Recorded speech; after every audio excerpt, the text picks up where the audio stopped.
পুত্রবধূর প্রতি আল্লাহ ও তার রাসূল সাল্লাল্লাহু আলাইহি ওয়াসাল্লাম যেসব করতে নিষেধ করা হয়েছে তা হল ১.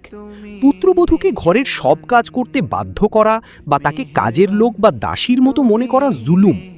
ইসলামে পুত্রবধূর উপর শ্বশুর শাশুড়ির সেবা করাকে আবশ্যিক বা ফরজ করা হয়নি, এটি কেবল তার নৈতিক মহানুভবতা। ২. পুত্রবধূর বাবার বাড়ি থেকে টাকা বা আসবাবপত্র আনার জন্য চাপ দেওয়া বা খোটা দেওয়া জঘন্য পাপ। ৩. পুত্রবধূর মা বাবা বা তার পরিবারকে নিচু করে কথা বলা বা গালিগালাজ করা বড় গুনাহ। ৪.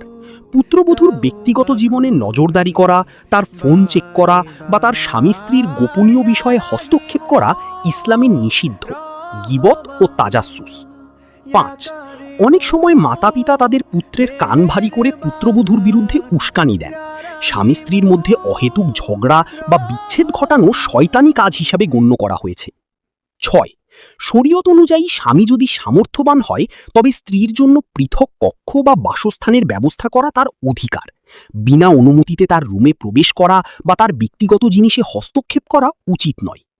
৭. পুত্রবধূর মোহরানা তার একান্ত নিজস্ব সম্পদ। এছাড়া তার বাবার বাড়ি থেকে পাওয়া সম্পদ বা নিজের উপার্জিত অর্থে শ্বশুরবাড়ির কারোরই হস্তক্ষেপ করার অধিকার নেই।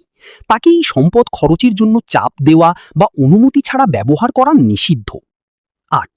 পুত্রবধূর কোনো ছোটখাটো ভুল হলে তা নিয়ে আত্মীয় স্বজন বা পাড়া প্রতিবেশীর কাছে সমালোচনা করা গুনাহ। ইসলাম সংশোধনের জন্য দয়া ও মমতা ব্যবহারের শিক্ষা দেয়। কুরআন ও হাদিসে বারবার জুলুম থেকে বেঁচে থাকতে বলা হয়েছে। পুত্রবধূ হোক বা সন্তান হোক, কারো উপর নিজের ক্ষমতার অপব্যবহার করা আল্লাহর কাছে জবাবদিহিতার বিষয়। মহান আল্লাহ বলেন, মুমিন পুরুষ ও মুমিন নারীদেরকে যারা কষ্ট দেয় এমন কোনো কাজের জন্য যা তারা করেনি, তবে তারা অবশ্যই অপবাদ এবং প্রকাশ্য পাপের বোঝা বহন করে। সূরা আহজাব ৫৮। পুত্রবধূকে যদি নিজের মেয়ের মতো সম্মান ও মমতা দেওয়া হয় তবেই একটি সুন্দর ইসলামী সমাজ গঠন সম্ভব। এমন আরও ইসলামিক গুরুত্বপূর্ণ ভিডিও পেতে সাবস্ক্রাইব করুন। আসসালামু আলাইকুম ওয়া রাহমাতুল্লাহ।